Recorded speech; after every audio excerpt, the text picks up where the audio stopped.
नमस्कार दोस्तों, आज 15 अगस्त है और आज हमारा देश आज़ादी के 80वां स्वतंत्रता दिवस मना रहा है। 1947 में हमारा भारत देश आज़ाद हुआ था और 80 सालों में भारत ने बहुत तरक्की की। लेकिन आज हम एक सवाल पूछने वाले हैं कि इन 80 सालों में एक आम आदमी की ज़िंदगी कहाँ पहुँची?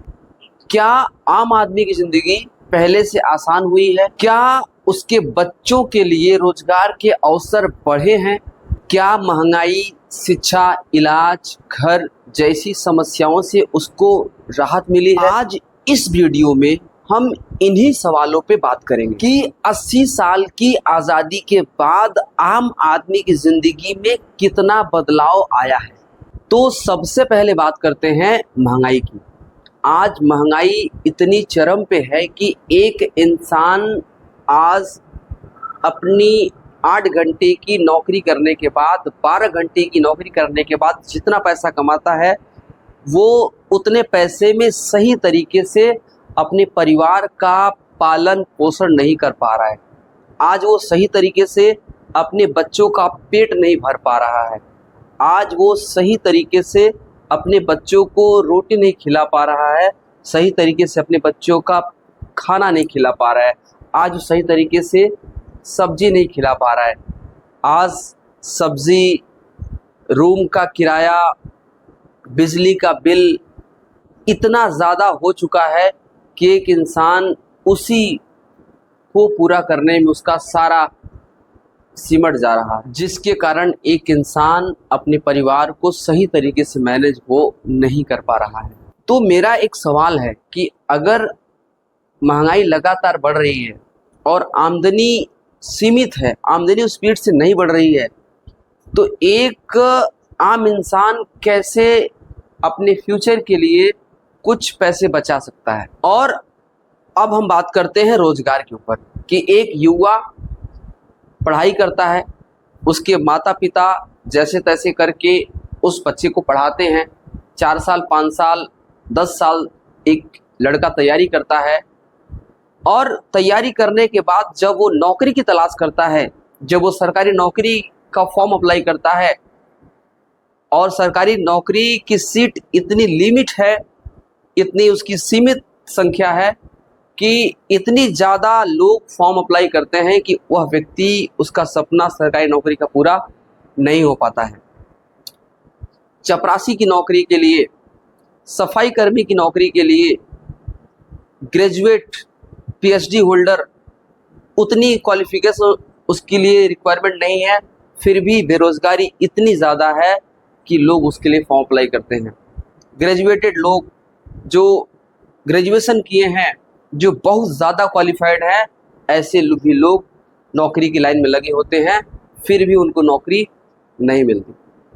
और समस्या ये है कि पता लगता है बच्चे का पेपर लीक हो गया और प्राइवेट सेक्टर में भी बहुत कंपटीशन है और एक युवा जब सरकारी नौकरी नहीं मिलती तो वह व्यक्ति छोटा मोटा काम करके अपना ज़िंदगी जैसे तैसे वो चलाता है। युवाओं को सिर्फ नौकरी नहीं चाहिए, युवाओं को अच्छा अवसर और अच्छा रोजगार चाहिए। हमारे देश की सबसे बड़ी ताकत है युवा, और अगर युवा ही रोजगार के लिए परेशान रहेगा तो हमारा देश कैसे आगे बढ़ेगा?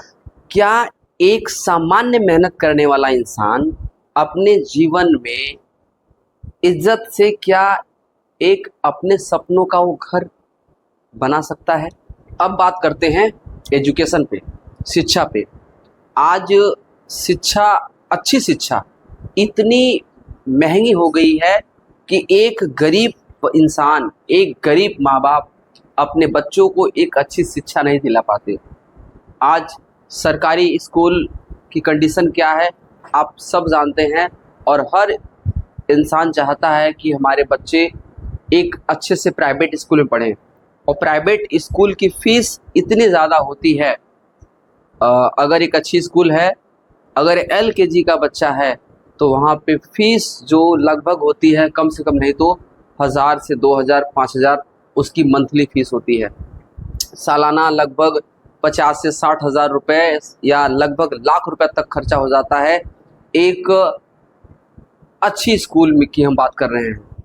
और जो गरीब इंसान है वो साल भर में 1 लाख रुपया कमाता ही है, और उसके अगर 2 बच्चे हैं तो सपना ही नहीं देख पाएगा कि हम अपने बच्चों को उस अच्छी एजुकेशन उसको दिला सकें। और इस महंगी शिक्षा की वजह से एक गरीब का बच्चा, उसको अच्छी एजुकेशन नहीं मिल पाती और वह अच्छी शिक्षा नहीं ले पाता।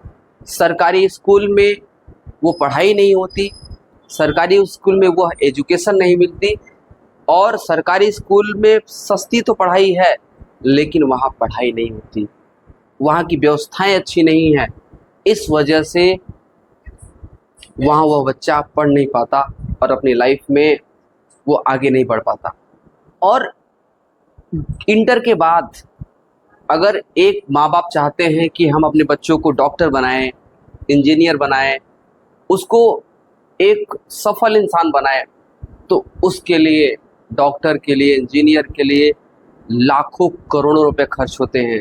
वह व्यक्ति सपना तो देखता है कि हम अपने बच्चों को डॉक्टर इंजीनियर बनाएं, लेकिन उतनी उसकी हैसियत नहीं है, शिक्षा इतनी महंगी है कि वह इंसान अपने बच्चों को वो पढ़ाई नहीं करा पाता और अपना सपना नहीं पूरा कर पाता, और एक गरीब इंसान का बच्चा वो आगे नहीं बढ़ पाता। हम बात करते हैं बीमारी के ऊपर। आज हमने देखा है कि अगर एक गरीब परिवार में कोई व्यक्ति अगर अचानक से बीमार पड़ जाए, कोई मेडिकल इमरजेंसी पड़ जाए, तो उस व्यक्ति के पास इतने पैसे नहीं होते हैं कि वह व्यक्ति एक अच्छा इलाज करा सके। वह व्यक्ति जाके अपने परिवार का एक प्राइवेट हॉस्पिटल में, अच्छा अस्पताल में अपने परिवार का अच्छा इलाज करा सके, और वह जाता है सरकारी हॉस्पिटल में, और सरकारी हॉस्पिटल का भी खर्चा वह व्यक्ति सही तरीके से नहीं उठा पाता और उसके परिवार का सही से इलाज नहीं हो पाता। मैं खुद सरकारी हॉस्पिटल में अभी गया था, अभी मुश्किल से 15 दिन पहले अल्ट्रासाउंड कराना था। उन्होंने डेट दे दिया कि भाई आपको 1 महीने बाद पेट का अल्ट्रासाउंड होगा, अभी अल्ट्रासाउंड नहीं हो पाएगा।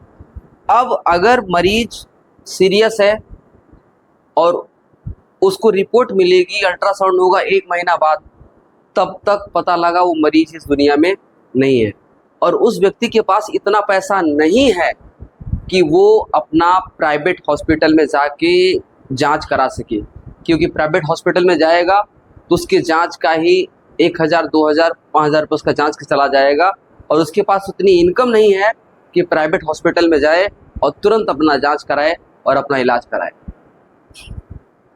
और गरीब इंसान अपने परिवार का सही से इलाज नहीं करा पाता। आज इलाज मेडिकल इतनी महंगी हो गई है कि अगर घर में कोई व्यक्ति अगर बीमार पड़ जाए तो उस परिवार को आर्थिक प्रॉब्लम इतनी ज़्यादा हो जाती है कि वह व्यक्ति अपना खेत गिरवी रख देता है, वह व्यक्ति गहना बेच देता है, अपने परिवार की ज्वेलरी बेच देता है, फिर भी एक सही इलाज नहीं करा पाता। इसलिए अच्छी और सुलभ व्यवस्था ज़रूरी है, और देश तभी आगे बढ़ेगा जब एक गरीब का बच्चा भी अच्छी शिक्षा ले पाएगा और अपने परिवार का भी अच्छा इलाज करा पाएगा। आज सोशल मीडिया ने एक प्लेटफॉर्म दिया है कि हम अपनी बात रख सकते हैं।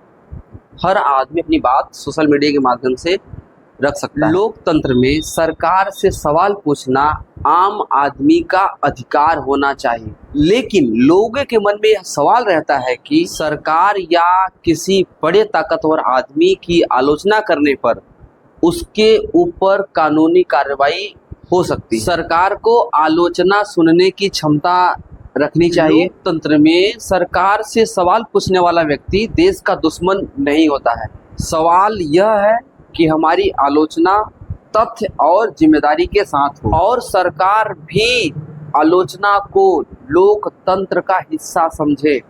2047 में भारत कैसा होना चाहिए?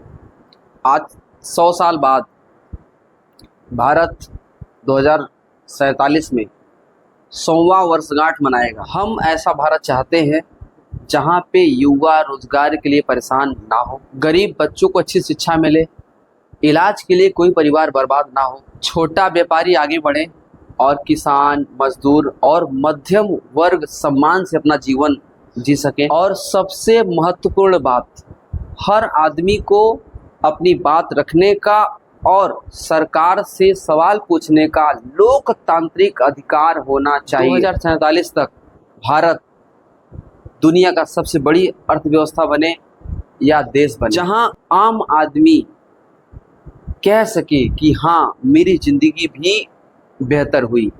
और इन्हीं के साथ नमस्कार।